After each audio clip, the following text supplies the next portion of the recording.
special day. A lot of planning has gone into this day, and now, no more planning. We're here. So everybody on three, nice big sigh of relief. 1, 2, 3. See? It was that easy. Well, we're here today to witness the joining in marriage of Dave and Sally. And the word marriage, it can mean different things to different people.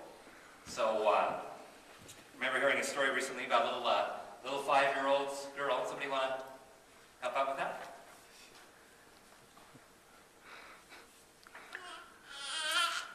Perfect. A little 5-year-old girl named Christy, and she was playing with her dolls.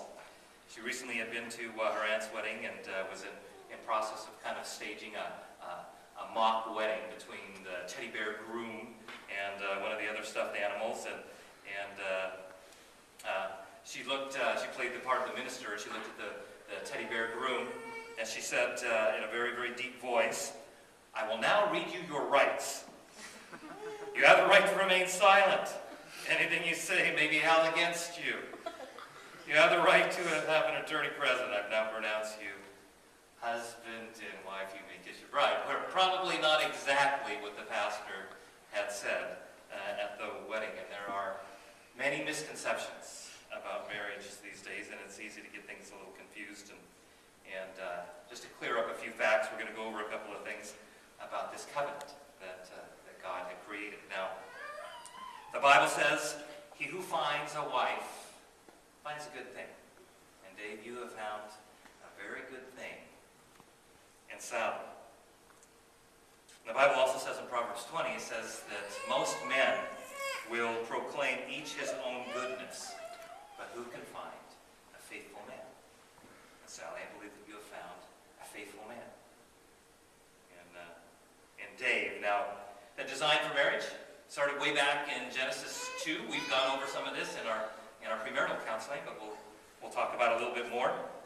But the Bible says in Genesis 2, verse 24, it says, "Therefore a man shall leave his father and mother and be joined to his wife, and they shall become one flesh."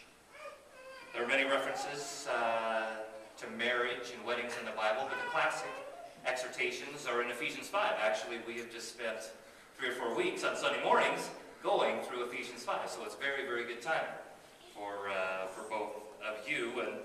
And unfortunately, most people start, like we've been talking about, in verse 22, where it says, "Wives, submit to your husband as unto the Lord." But I know that you guys have been listening, and you know that the verse right before that, in verse 21, says, "Submitting to one another as unto the Lord." See, submission ultimately needs to be mutual. And submission should always be a response and not a demand. The abuse of the verse, "Wives, submit to your own husbands," it's caused heartache in marriage for a long time. And true submission to one another is going to be based on your both doing your best to esteem the other